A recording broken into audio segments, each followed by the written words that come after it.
saya bisa hidup seperti itu? Bukankah Tuhan minta kita menjadi surat yang terbuka? Kok nggak diamin? Betul? Artinya apa surat yang terbuka? Artinya begini. Kalau ada orang yang belum percaya Tuhan Yesus, mereka nggak perlu cari firman lewat buku Alkitab. Berani saudara dan saya berkata begini, baca hidupku, lihat hidupku, itulah Alkitab yang terbuka. Amin. Lah, kok cuma Pak Pendeta terjemahkan? Saya ulangi lagi.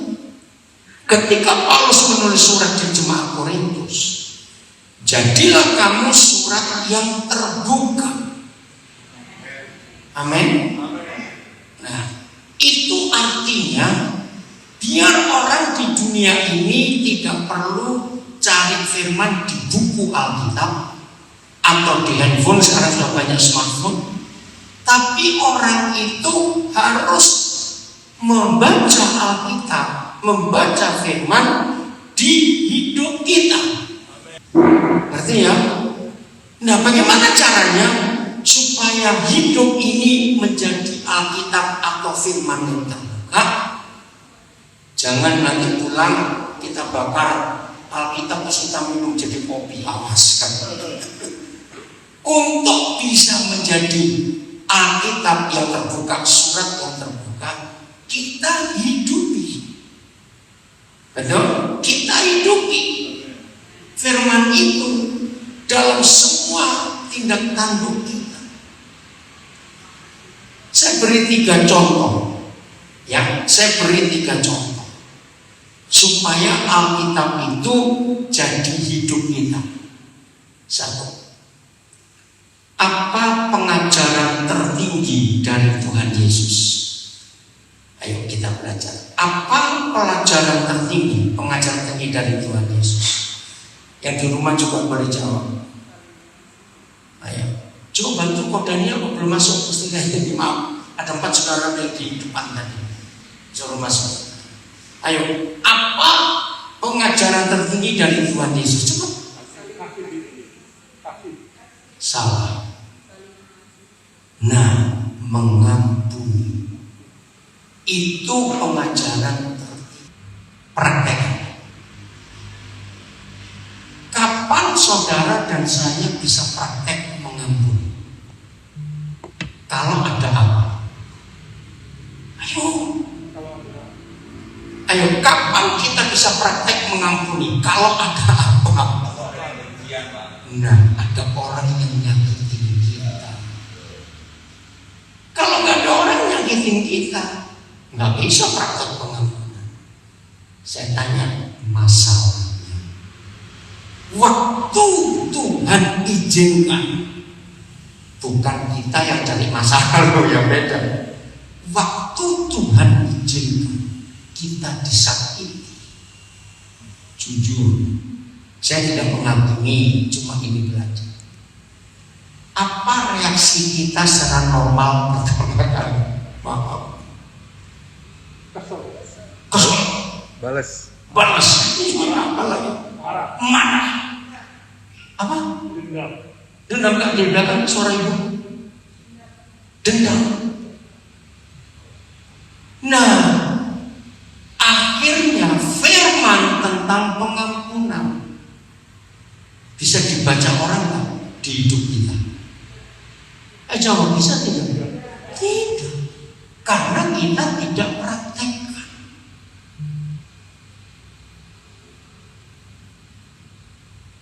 Nomor 2, suatu hari ketika Tuhan Yesus sedang dalam keadaan duka yang mendalam karena Yohanes Pembaptis jadi mati. Matius 14 menulis, dia ingin mengasingkan diri ke tempat yang sunyi untuk sendiri saja. Masih ingat saya? Tiba-tiba begitu dia mendarat dari perahu, orang banyak mengikuti dia. Dia nggak nolak, dia melayani. Saudara, selesai itu murid-murid bilang apa? Guru,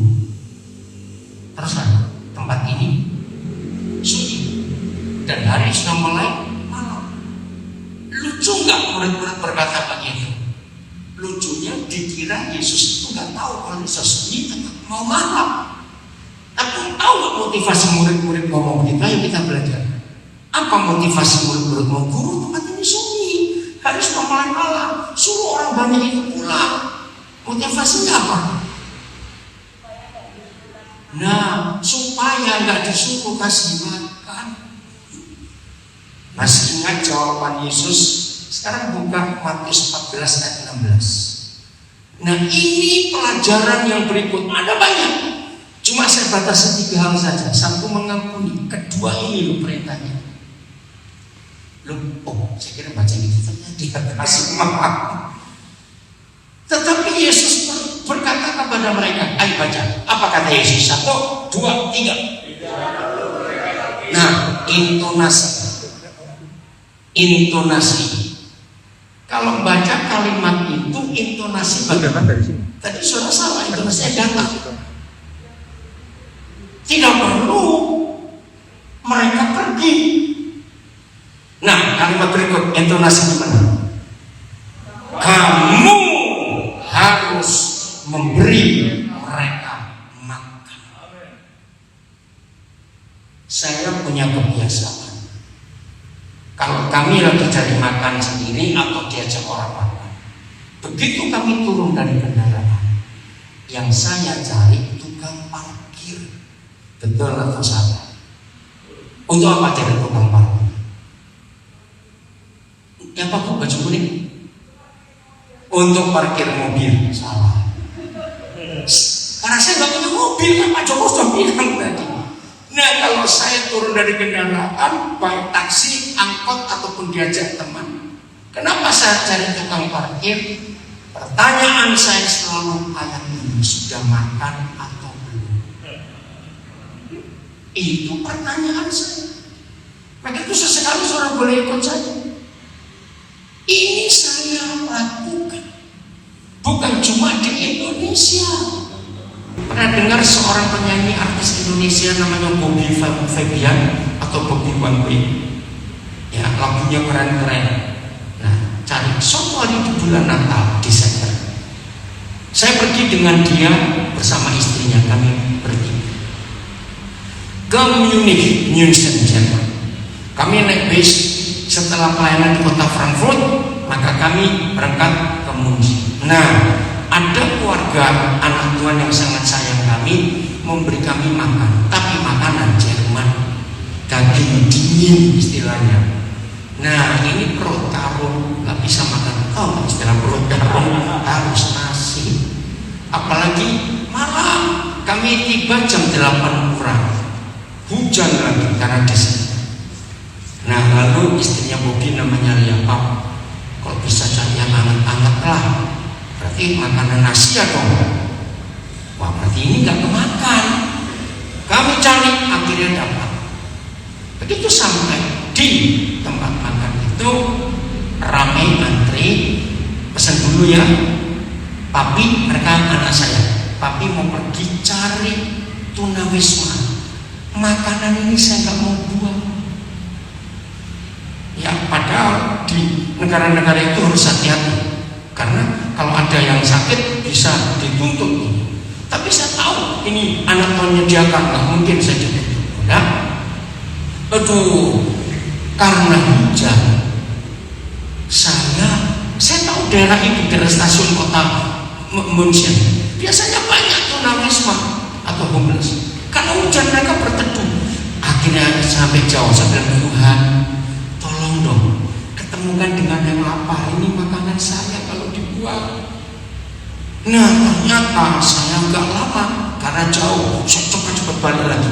Ketika saya ketemu seorang tunawisma, nah kebetulan saya bisa baca Jerman dikit, saya sapa dia, selamat malam, saya perkenalkan saya pendeta, saya dari ini. Terus ini ada makanan, kamu lihat cocok enggak? Begitu dia buka tempat makan, saya bisa baca dari matanya. Aduh, itu orang kelaparan betul. Dia bilang terima kasih, danke. Saya pergi balik ke restoran itu. Kok lama Pak? Ini cari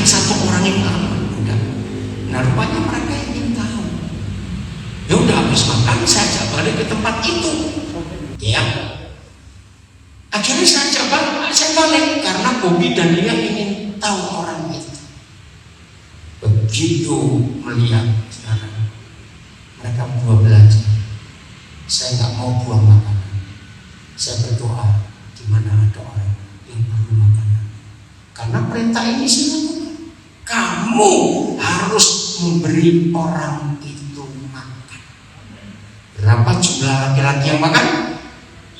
5.000. Tadinya saya pernah hitung. Saya pernah jadi guru sekolah minggu seperti Pak Joko juga guru sekolah minggu.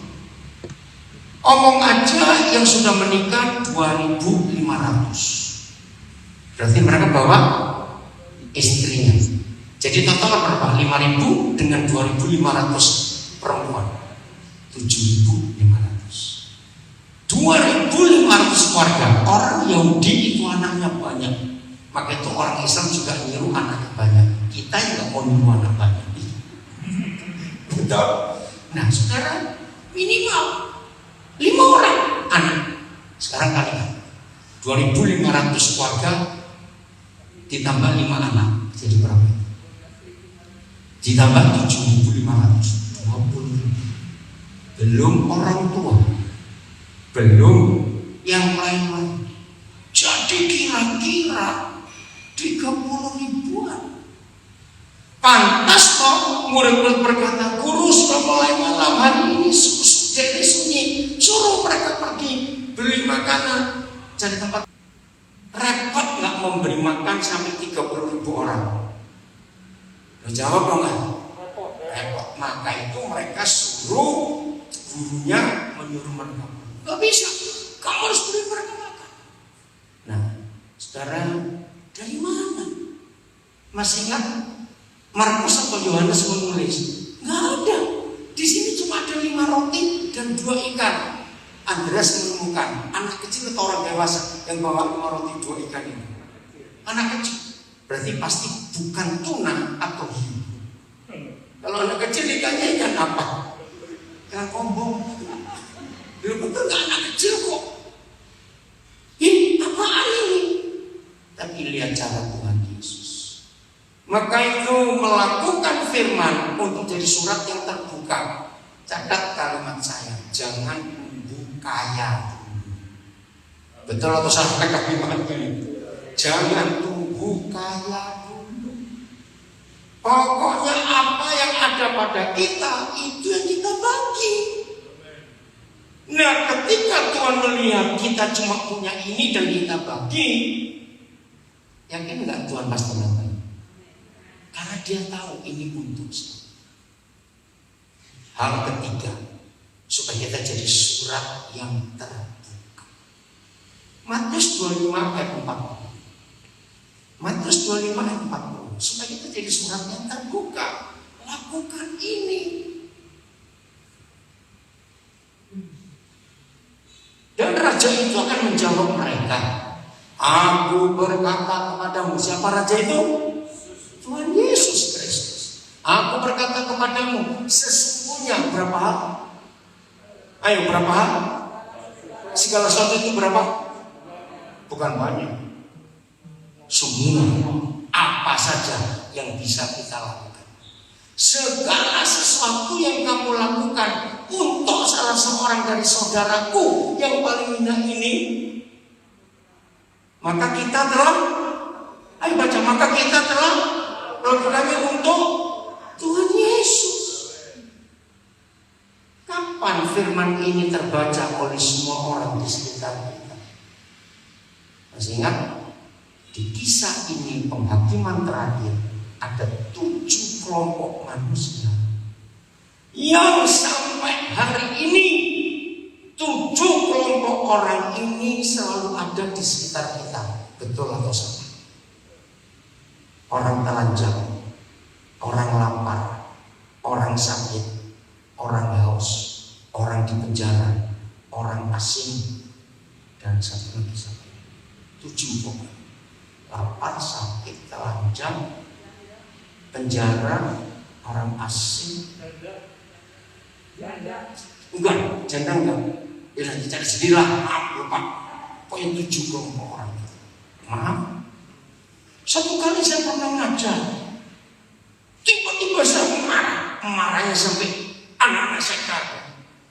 Lagi ngajar begini ayat ini, ada orang yang katanya, maaf ya Pak, kok sekarang ini saya jarang melihat mereka.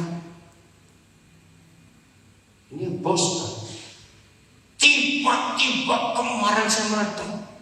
Kalau di zaman seperti ini ada di antara kita nggak pernah bertemu salah satu dari 7 kelompok ini, engkau buta dan tuli.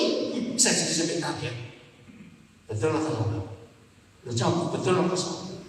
Apalagi di zaman pandemi ini. Saya punya kesaksian awal pandemi. Maret akhir awal April. Kami ada di Nabi. Hidup susah. Betul nggak? Itu awal-awal itu. Nah, saya pernah diajak makan oleh seseorang di Pujasera Gedung Metropol di samping Gereja Isa Al-Masih Kebangsaan. Ingat ya, ada gedung bioskop Megaria di depan stasiun Cikini kalau saya tidak salah. Nah, ketika saya diajak makan di situ, salah seorang pelayan, Roh Kudus ngomong kepada saya tentang masa kecilnya. Wih, dia kaget. Nah, sejak itu dia sering kontak saya, sampai hari ini dia masih kontak. Dan berapa kali kalau saya ke Jakarta, saya ngajak teman, ayo ke sana, sudah berkata. Nah, tiba-tiba di awal pandemi itu dia WA saya, Papa di mana? Saya bilang, Papa di Papua. Warung ini sepi, Pak. Ini bisa bantu. Apalagi ketika masuk bulan April itu puasa. Ya, karena lebarannya April. Nah, di situ saya mulai, aduh, gimana ya? Gimana cara saya tolong dia? Saya dapat info. Nah, tolong fotokan via WA daftar menu makanan yang bisa dipakai Gojek. Untuk apa? Papa ingin berkati kamu dan berkati warung. Caranya, dia cuma saya di Papua. Saya digerakkan Roh Kudus untuk kontak beberapa keluarga yang saya kenal di daerah Jakarta. Dan saya kalau berkati orang pasti yang nggak bisa beli. Maka itu jahat kalau ada murid Yesus memberi sesuatu kepada orang yang bisa beli. Betul atau salah kalimatnya? Waktu musim parsel dulu yang paling ganas kalau lebaran dan Natal. Banyak orang kirim parsel, betul? Jujur, 99% yang dikirim parsel itu orang kaya atau orang nggak bisa beli. Aneh bukan? Ngapain? Mereka bisa beli kok kamu kirimin. Dan berapa kali saya ke rumah mereka, tolong jawab pertanyaan saya. Pernah masuk ke rumah orang-orang kaya dapat parsel, cuma dipajang di ruang tamu. Lu jawab iya atau tidak? Saya tanya, ini kapan dimakan?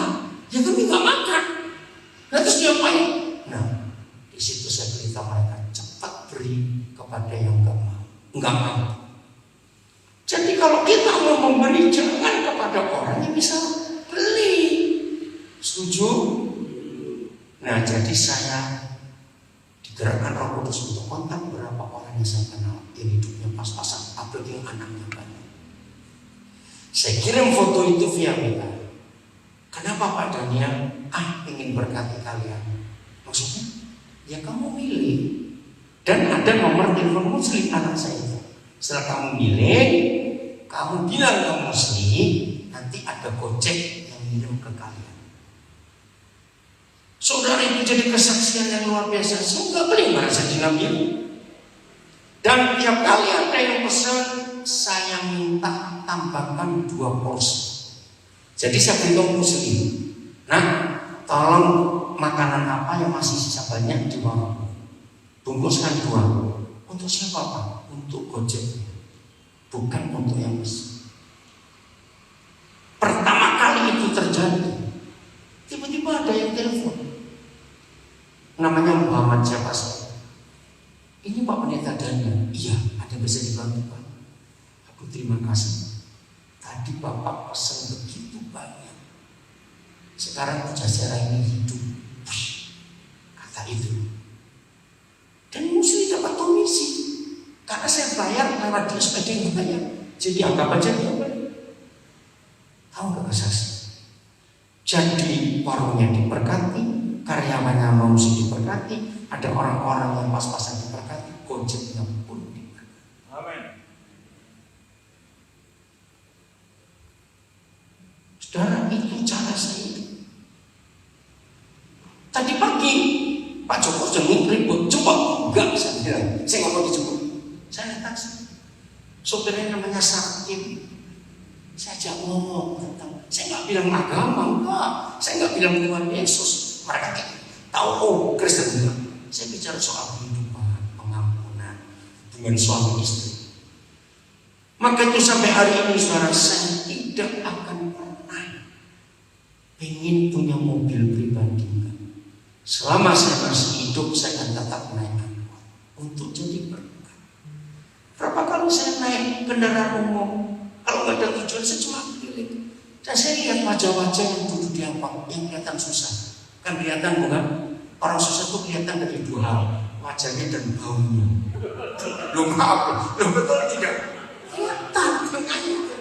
Nah di situ, saya kalau jaraknya jauh, saya ngomong soal pengampunan semua, saya bayarin. Wih, terima kasih mereka. Tiap kali mereka tanya, Bapak ini siapa? Baru saya ngomong, saya murid Yesus. Dan ingin diajarkan oleh Tuhan saya. Enggak ngomong agama tidak. Ayo yang pantat mobilan bertobat. Apa itu pantat mobilan?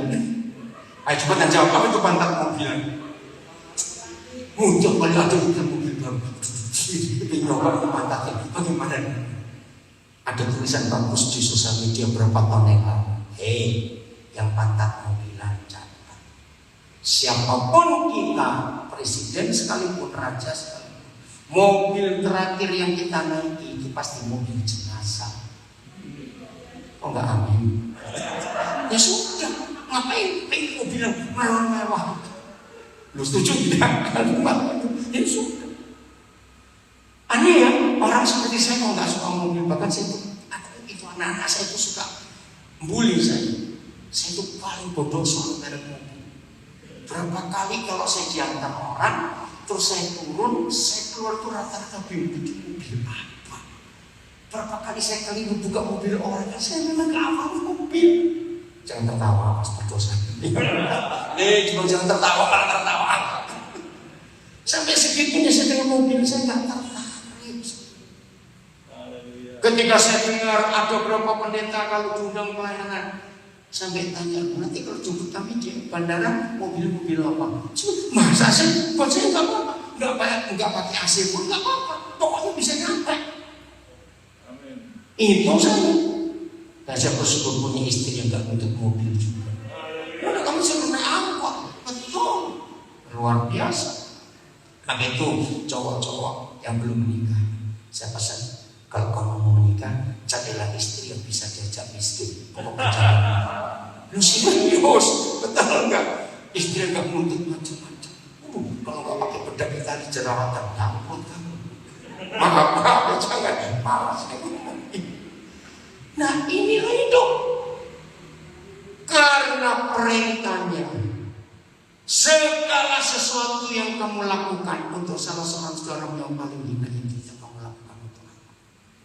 Jadi di kontak saya di HP itu jauh lebih banyak sopir taksi, tukang parkir, cleaner toilet di bandara, di mall, di mana saja itu yang saya kontak terus.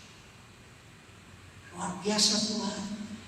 Karena saya ingin menghidupi ayat ini. Ini baru 3. Jujur saya tanya, berat atau ringan? Enggak apa-apa. Ringan, tinggal melakukan saja kok. Apa ini perintah dari raja kita? Berani melawan perintah raja? Kalau zaman dulu langsung dipancung di kepala. Sekarang ayo kita lakukan. Ayo kita lakukan. Inilah kasih Tuhan. Nah kebetulan ini di antara semua yang ada, cucu yang nggak tahu. Cucu ini anak yang nggak tahu ayahnya sampai hari ini siapa. Mamanya pun nggak tahu. Saya ketemu dia waktu 2 SMP. 2 SMP aja. 1 SMP itu. Lupa. Kenapa lupa? Karena dia nggak sekolah. Jadi waktu itu tantenya yang merawat dia sejak bayi itu guru di salah satu sekolah di Jakarta. Saya diundang oleh kepala yayasan sekolah itu untuk memberi training para guru. Nah, ketika saya ceritakan, selama saya beri training, tantenya itu nangis terus. Kenapa ibu guru ini? Selesai dia tanya, aduh Pak, yang Bapak khotbahkan itu ponakan saya. Oh ya, di mana sekarang dia itu nggak sekolah? Akhirnya ketemu. Ayo saya bilang, kamu panggil kami papa mama. Jadi dia panggil kami papa mama saja. Langsung kami bawa ke Nabire untuk sekolah di Nabire, lulus SMP, masuk SMA, lulus SMA, dia kuliah di Universitas Katolik Sudio Pranoto Semarang. Bagian program. Begitu lulus, sekarang dia kerja di kantor pusatnya Indomaret. Sampai hari ini anak yang terkenal luar biasa. Midi Hulu, ini orang biasa. Saya ketemu nggak sengaja di Karawang, di suatu acara Natal. Saya diundang oleh gereja-gereja Sekarawang. Tahun berapa itu? 2000 berapa? 2018. Tiba-tiba Roh Kudus suruh saya untuk kuliahkan dia. Karena dia kuliah semester berapa kamu? Semester 4. Bahasa Inggrisnya? Bukan. Pendidikan. Dia akan jadi guru. Dan ada banyak yang lain. Ini baru salah dua saja. Ada. Saya nyekolahkan orang itu sejak tahun 80. Kapan berhenti? Kalau Tuhan panggil saya. Selama saya masih hidup, saya akan menjaga dan terus. Maka itu bulan yang paling berat buat kami itu Juni, Juli, Agustus. Karena pendaftaran baru semester akhir, itu paling berat setiap tahun sekian puluh tahun. Itu 3 bulan berat pengeluarannya, bisa puluhan ratusan juta untuk biaya. Dan Tuhan cukupi sampai hari ini. Ini luar biasa. Nah, ini baru 3 loh. Mengampuni atau beri makan, layani yang paling ini. Masih ada banyak yang lain. Nah, itu kami hidupi sampai hari ini. Dan firman itu nyata, firman itu. Tadi Pak Joko sudah bilang Senin, Rabu, Jumat. Tapi Senin besok ini Filipus, papi ini besok nggak bisa ikut Zoom tes, karena besok saya harus bersama istri saya kami ke kantor penduduk dan catatan kependudukan catatan sipil Jakarta Barat untuk urus KTP asing istri saya. Itu jam 9.20. Tolong diatur ya Filipus. Jumat kemarin pun saya nggak bisa karena perjalanan dari Nabire ke Jakarta.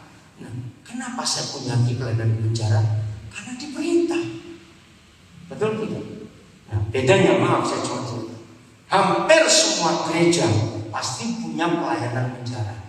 Tapi selama pandemi hampir nggak bisa. Karena di semua LP di Indonesia nggak boleh terima tamu luar, karena takut kalau kena terpapar COVID, itu bisa kena semua. Akhirnya salah seorang yang pernah di penjara juga punya pelayanan penjara namanya Pak Andreas Normandala ngajak bagaimana kalau Zoom, ayo. Jadi Zoom dengan LP ini kira-kira sejak bulan Juli 2020 sampai hari ini belum selesai dan luar biasa. Waktu Natal tahun lalu 8 Desember 2021 gempar Indonesia. Kenapa? Sampai Kementerian Hukum dan HAM memberikan pernyataan Natal LP 100 berapa? 113 LP se-Indonesia diikuti kira-kira hampir 8.000 warga binaan pertama kali dengan Zoom ini.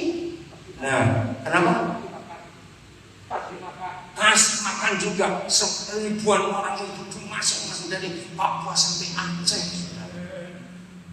Yang ikut gak cuma yang Kristen. Luar biasa anak-anak Tuhan di kota-kota. Nah, saya pelayanan penjara, maaf, itu gak cuma khotbah mingguan. Saya kalau pelayanan di penjara ada 3 yang saya lakukan. Yang pertama, saya akan tanya istri mereka. Kira-kira kalau ada istri suaminya di penjara, beban mental dengan tetangga-tetangga.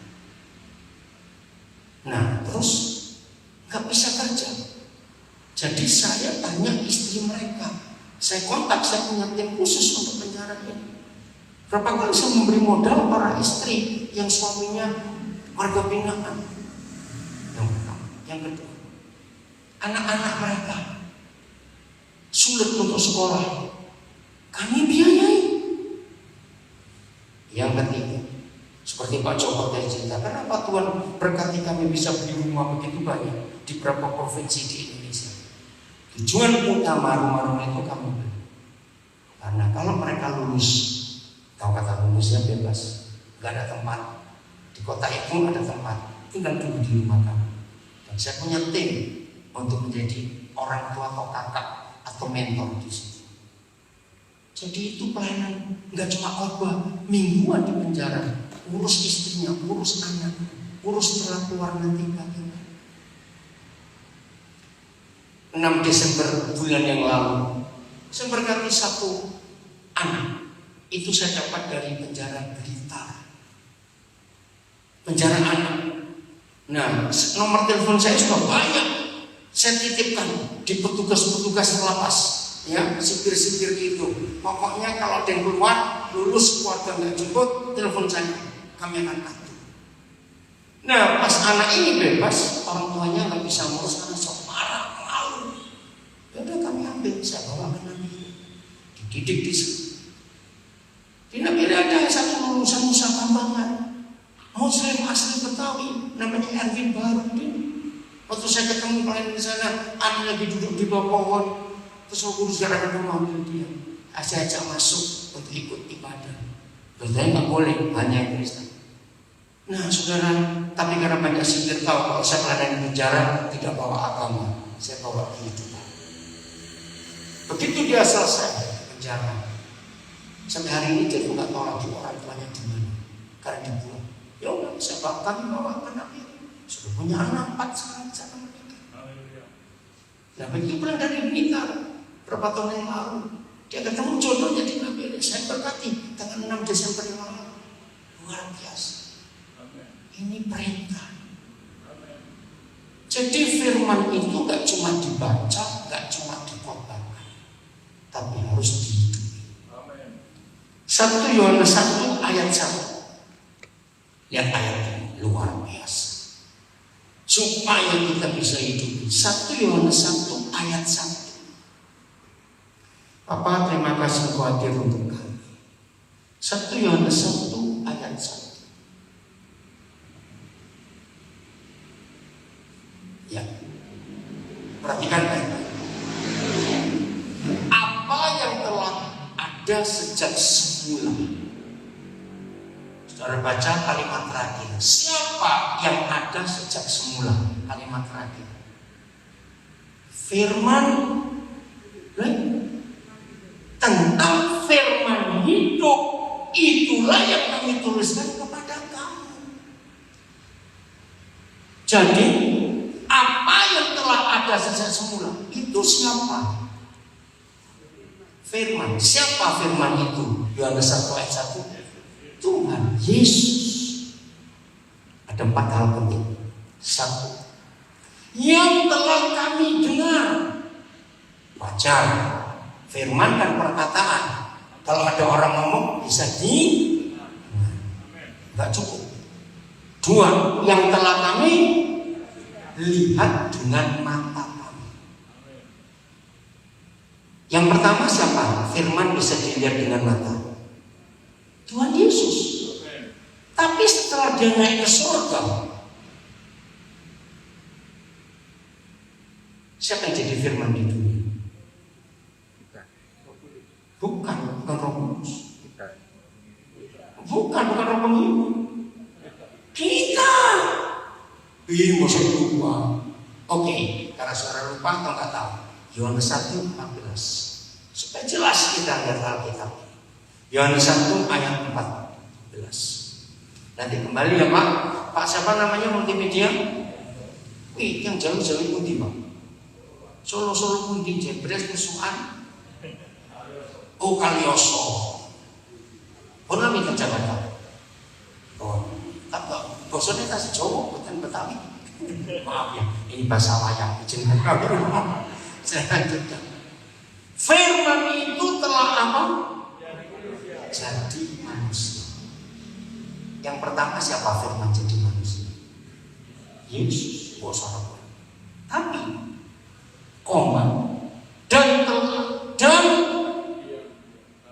dan dia di antara kita. Nah, itu Yesus memang. Tapi pertanyaannya, setelah dia naik ke surga, belum jawab. Setelah dia naik ke surga, apakah firman gak ada di bumi? Ada. Jangan bilang di Alkitab, ini salah. Di mana firmannya? Jadi manusia, bukan manusia sih kosong kucing. Saya ini karena saya kata kucing tadi di sini gimana? Betul tidak? Firman itu telah jadi manusia dan diam di antara kita. Siapa itu?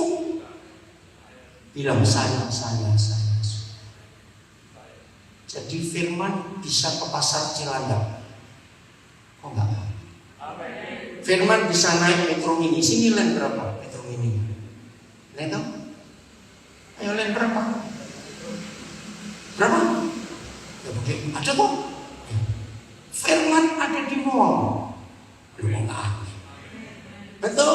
Firman ada di stasiun. Saudara,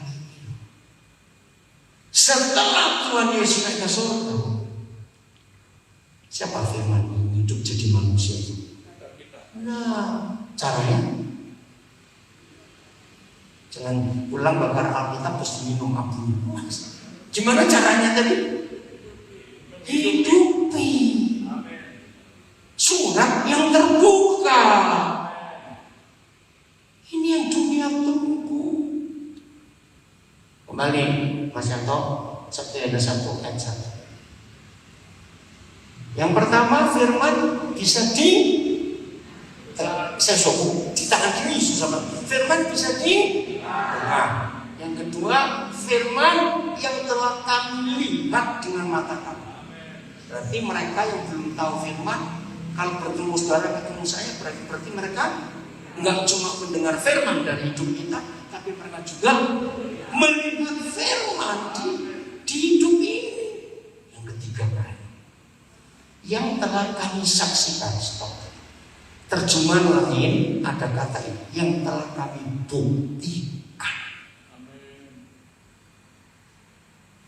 Pertanyaannya, kalau cuma mendengar gampang, kita bisa berbagi firman, ketemu orang, kita cerita, ini loh pengampunan, ini loh begini, itu begitu. Naik lagi, dilihat. Maaf, saya cuma tanya, jangan tersinggung. Kan cuma ada satu di antara dua. Kalau nggak Tuhan, ya hantu. Gitu. Maaf, jangan cuma tersinggung ya. Secara fakta, orang-orang di luar kita lebih sering lihat Tuhan di hidup kita atau lihat setan. Itu makna jadi ngomong. Loh, saya tanya kok aja jawab. Jujur. Lebih sering lihat siapa? Maaf. Betul nggak pernah? Jangan pura-pura. Mereka justru sering lihat setan. Maka itu menjadi penghalang orang percaya Tuhan Yesus. Bukan setan-setan di kuburan di pohon besar. Mereka itu nggak tertarik. Yang membuat mereka orang-orang lain terhalang percaya Yesus karena setan-setan Kristen ini. Kok ada setan Kristen? Ada nggak setan Kristen? Siapa itu? Orang Kristen jadi setan. Susah bener. Lu betul atau tidak? Karena kelakuan kita.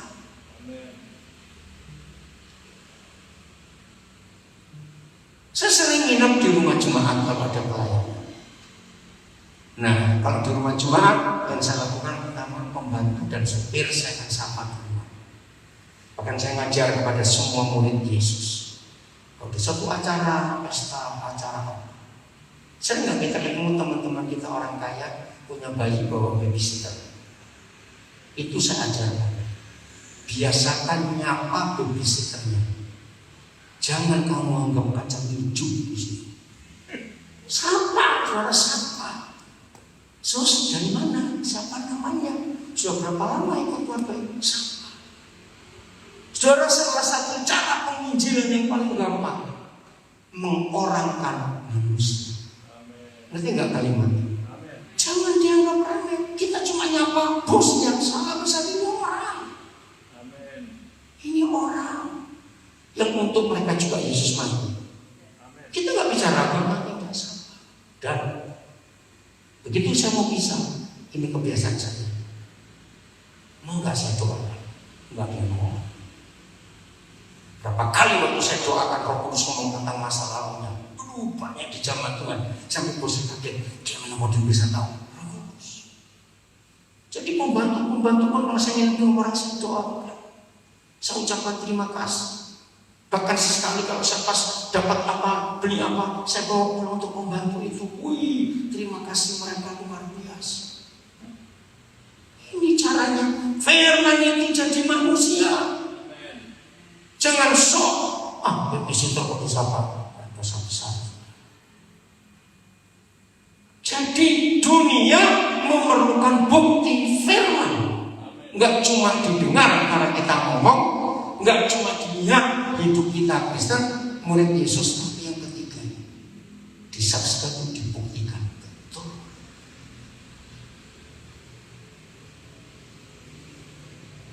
Selama pandemi ini kalau saya ke Jakarta, istri saya nggak ikut karena di Makassar. Saya tinggal di apartemen anak saya tinggal Puri Imperium ini.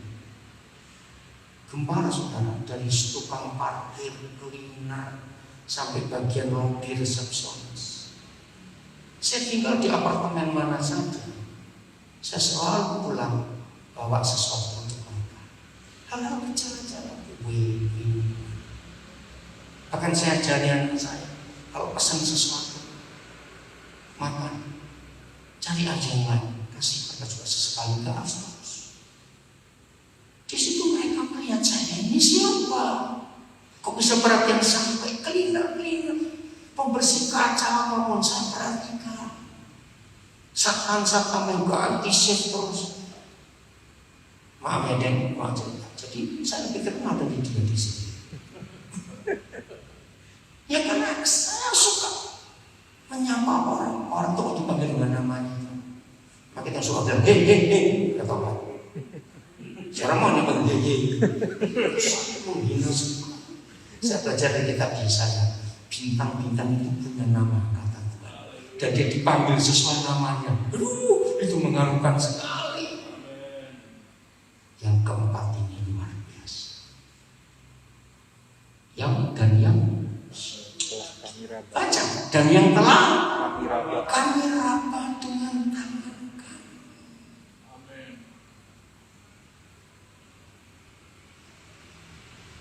Ini revolusi kebenaran, katakan. Ternyata firman itu nggak cuma didengar, nggak cuma dilihat, nggak cuma dibuktikan, tapi bisa disentuh dengan tangan.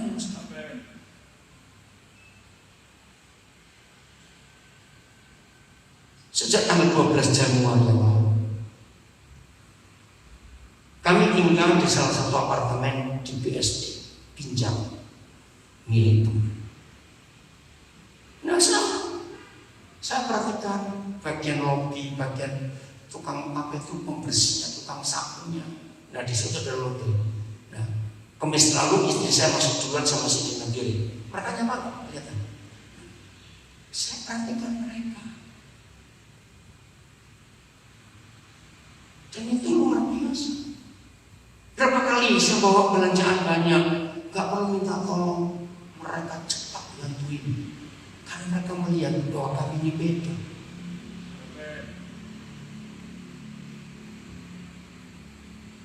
Maka itu kalau saya tinggal di apartemen itu, pas pamit mau pergi, pertanyaan sama berapa lama Pak? Ngerti gak kenapa tidak berapa lama? Karena mereka saya perhatikan. Belajar seperti itu. Dan Tuhan tidak membiarkan kamu kekurangan sampai akhir. Terus. Jadi dunia itu perlu meraba firman lewat siapa? Masih ingat kisah perempuan pendarahan? Betul? Dia ngapain sampai dia sembuh? Pegang ujung jubah. Saudara tahu nggak istilah itu? Pegang ujung jubah berarti cuma apa? Saya sudah baca bahasa Jawa. Cuma selewat. Menyentuh saja, menggapai istilahnya, nggak sampai pergi, sembuh. Amin. Percayalah dalam nama Yesus. Kalau firman itu hidup di hidup saudara, hidup saya, ada orang dekat kita bisa menyentuh tubuh kita, mujizat terjadi untuk orang itu. Bukan kita hebat, tidak, itu otomatis. Saya buktikan. Jawab pertanyaan saya. Virus COVID-19 dengan virus Injil, siapa lebih hebat? COVID. Sedih. Social distancing, jaga jarak. Kurang ajar virus ini. Nempel aja ketularan. Nah kita ini virus Injil kita harusnya lebih dahsyat kalau kita suruh senggol orang nempel.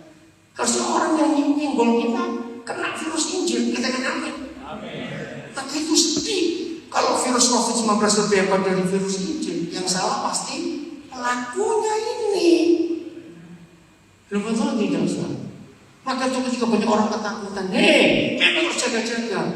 Tapi ayo, jadikan diri kita apa istilahnya? Karier, apa pembawaannya itu apa istilahnya? OTG, bukan OTG apa? Karier ini. Betul? Percaya kita jadi kariernya virus Injil? Harus sampai orang bisa meraba firman dengan tangan mereka. Karena melihat fakta di hidup kita ini, itu luar biasa. Ayat terakhir, Lukas 11 ayat 9. Banyak yang sudah baca ayat ini. Bahkan jangan ikuti saya. Tahun 80-an saya pernah marah kepada Tuhan karena doa saya tidak dijawab. Padahal cuma gampang aja. Mintalah akan diberi. Lukas 11 9 masih tahu. Lukas 11 ayat 9. Mintalah kamu akan diberi. Carilah kamu akan dapat. Ketoklah pintu maka pintu akan dibuka. Tapi saya sudah berdoa 4 bulan. Kenapa Tuhan tidak jawab? Lukas 11 ayat 9. Maaf ya saudara, saya kurang ajar. Ampuni saya Tuhan. Saya marah. Saya buka Alkitab saya. Pas Lukas 11 ayat 9, maaf, jangan ikuti cara saya kurang ajar. Tuhan baca ayat ini. Untung Tuhan tidak kayak saya, udah tersinggung. Ketika saya marah itu baru Roh Kudus jawab, kamu nggak teliti bacanya. Saya tanya, nggak teliti yang bagaimana? Saya bahkan hafal kok. Masih ngotot lagi sudah salah. Ajaran kali kita hidup bukan bertobat. Ternyata kalimat pertama kita tidak perhatikan. Apa kalimat pertama? Berarti ada apa? Loh, kalau ada kalimat oleh karena itu berarti ada sebab akibat. Ya ampun. Saya tersyukur di hadapan Tuhan bertobat. Tuhan ampuni saya, jangan saya marah-marah. Ternyata saya nggak teliti oleh karena apa? Sampai kalau kita minta diberi cara mendapat, ketuk pintu dibuka. Oleh karenanya ini kita nggak pernah teliti. Oleh karena apa? Oleh ayat 5, Mas Yanto, agak cepat. Nanti kebaktian ketiga di daerah mana? Pasar Minggu. Jauh. Dengan alamat tadi berapa jauh? Gak usah ngomong jauh. Berarti kalau jauh masa ke sana. Jauh ya? Dari mana? Oh enggak, ya dari sini jauh nanti kita mau ya. Nah, saudara perhatikan. Oleh karena apa? Saya baca cepat. Lalu katanya kepada mereka, jika Jika seorang di antara kamu pada tengah malam pergi ke rumah seorang sahabatnya, siapa itu? Di antara kita. Jadi salah seorang di antara kita. Tengah malam, bukan malam. Beda kan? Berarti di atas jam 12. Pergi ke rumah seorang sahabat kita. Kita ngomong apa kepada sahabat kita? Cepat. Pinjamkan, bukan beri. Berapa roti? Aneh, kok ganjil? Kenapa enggak 5 atau 10? Roh Kudus jawab, karena manusia terdiri 3 hal: roh, jiwa, dan tubuh. Roti itu roti hidup, Yesus Kristus, firman itu. Sebab seorang sahabatku yang sedang berada dalam perjalanan singgah ke rumahku, dan aku tidak mempunyai apa-apa untuk dihidangkan kepadanya. Misalnya, ada orang, saudara tinggal di Depok misalnya. Depok itu sudah jauh, bukan dari daerah sini, ya, Bintaro, ya, tinggal di Depok. Nah, ada orang Jakarta, terusnya Depok mana? Bogor. Bogor ya. Nah, dari Jakarta mau ke Bogor, begitu sampai Depok, teman kita ini kelaparan, bawa anak kecil lagi. Tapi malam itu kok kebetulan tutup semua, warung tutup, Indomaret tutup, kios-kios tutup. Nah, dalam keadaan panik, orang itu ingat, jangan sibuk. Kita punya teman namanya Joko di Depok, pinjam nama saja. Ayo kita mampir. Begitu sampai rumahnya Pak Joko, apes lagi.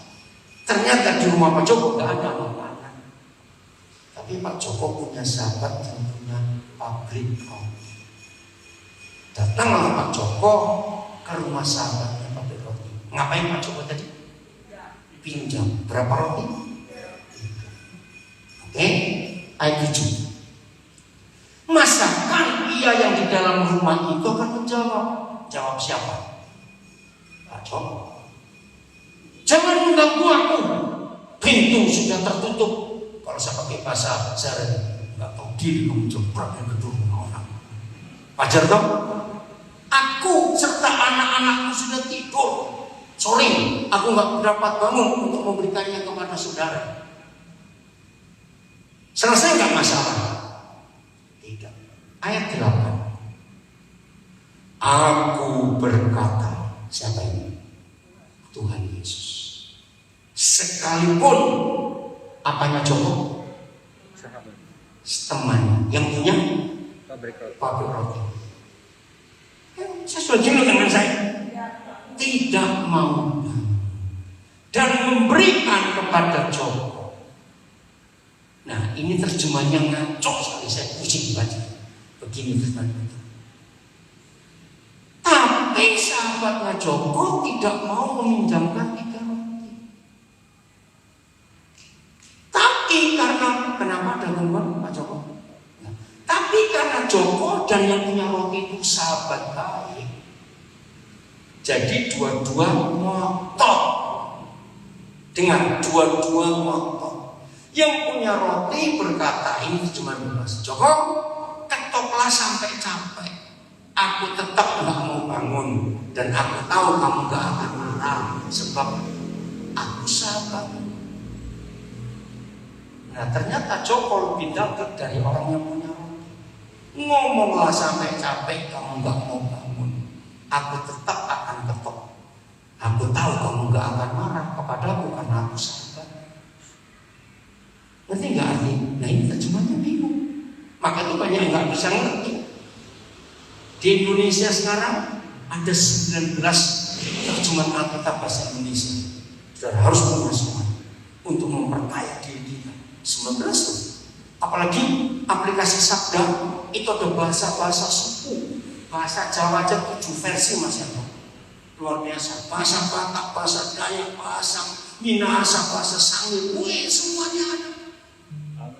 Baca, pelajari, karena kita ini murid. Setuju? Saya tertarik dengan kata. Namun karena sikapnya, ini benar. Baca. Namun karena sikapnya yang tidak mau malu itu? Makanya sikapnya siapa? Kacau. Nggak malu kepada siapa? Sahabat baiknya. Saya tanya. Saudara tahu arti kata Bethlehem? Rumah roti. Siapa sahabat kita? Rumah roti yang dari Bethlehem. Tuhan Yesus. Saya bertobat. Karena sikapnya yang tidak malu itu, ia akan bangun juga. Terus, ayo terus, dan memberikan kepada maju yang minta nggak tahu. Baru ayat 9. Oleh karena itu, saya bertobat, saya tersungkur. Jadi janji untuk minta diberi, cari mendapat, ketuk pintu dibuka itu untuk siapa? Lalu untuk siapa cepetan? Bukan kita, Bu, untuk orang lain. Loh betul enggak? Iya, bukan untuk dia. Justru dengan saudara dan saya harus tahu kalau memaksa Tuhan untuk memberkati anakku, mantuku, mertuaku, anjingku bertobat di dalam nama Yesus. Setuju? Harus. Kalau untuk kita harus tahu, tapi untuk orang lain nggak boleh tahu. Banyak doa yang salah dalam hal ini. Stop. Berjuanglah bukan untuk keperluan diri sendiri, kepada sahabat kita orang lain. Ini konsep yang salah. Dengan catatan kalau kita tidak punya. Nah kalau punya, awas pakai ayat ini. Lalu kalau punya gimana? Ayat terakhir. Amsal 3:27-28. Ini ayat terakhir. Nanti saya minta Ibu Gembala melanjutkan dengan doa untuk kita semua. Amsal 3 ayat 27 dan 28. Gereja harus tahu kebenaran ini. Amsal 3. Kalau kita punya, ini firman. Lukas 11 kalau kita tidak punya. Nah yang celaka, yang pura-pura tidak punya, awas. Betul? Awas. Janganlah, nah ini terjemahnya kurang baik. Janganlah menahan kebaikan untuk orang-orang yang berhak menerima. Menerima dari siapa dan kebaikan siapa? Ini penting pertanyaan. Ayo jawab, menerima kebaikan dari siapa dan kebaikannya siapa? Ayo. Menerima kebaikan dari kebaikan kita yang terima dari kebaikan Tuhan. Amin. Janganlah menahan kebaikan untuk orang-orang berhak menerimanya. Nah, kalimat penting. Padahal engkau itu siapa? Kita. Jadi kalau kita mampu, jangan tahan. Maka itu orang paling pasti masuk neraka. Katakan amin. Belum firman. Ada 3 ayat perjanjian baru. 1 di Lukas, 1 surat Paulus, 3 kitab Wahyu.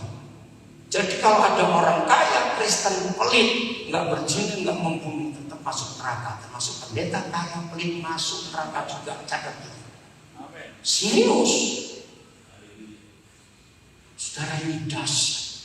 Sedangkan, oh maaf, belum selesai Mas Yanto. Mas Yanto kudu mulai itu, turun bareng mau coba di bukan gimana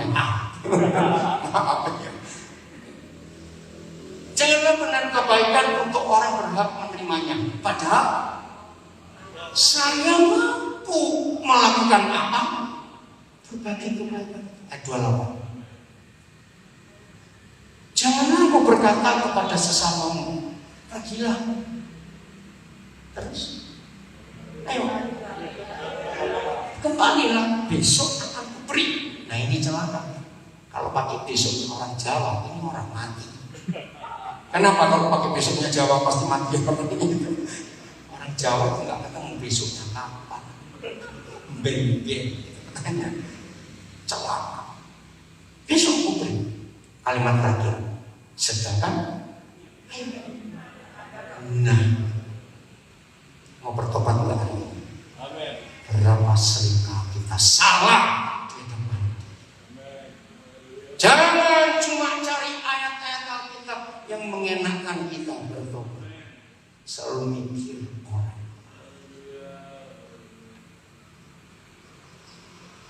Berubah cara doa kita, hidup kita berubah. Masih banyak yang susah di luar kita. Jadi setuju saya marah pada orang kaya tadi. Hah? Kapan saya bisa ketemu mereka itu buta dan tuli? Hari ini keluar dari sini, jangan tunggu kaya. Sayang sudah nggak ada lagi tayangan ini. Siapa masih ingat berapa tahun yang lalu di RCTI setiap Rabu jam 4 sore WIB ada satu program namanya Minta Tolong. Sayang sudah nggak ada lagi. Nah saya kenal yang buat, ternyata 2 pendeta. Satu pendeta Pak Gideon Tanggunaan di Cimahi bersama mantunya pendeta Eko di Muara. Itu mereka buat dengan minta tolong. Saya tanya, yang pernah nonton, yang sering nolong yang miskin atau yang kaya? Itu aneh. Oh pokoknya kalau itu tayang, saya beritahu banyak teman-teman saya. Lihat, cuma setengah jam kok. Fakta. Justru yang kaya hampir nggak ngomong. Maaf. Betul ini loh. Maka itu kenapa tuh Yesus berkata yang susah masuk surga siapa? Maka itu jangan kaya susah masuk surga. Loh betul tidak? Itu kalau pas-pasan saja. Pas ini, pas perlu, pas ada. Itu aja enak. Amin. Maka itu dalam hidup ini luar biasa. Siap jadi berkat? Ini yang luar biasa. Ayo kita jadi berkat mulai hari ini. Jadi pelaku firman sampai firman bisa dirapat dengan tangan.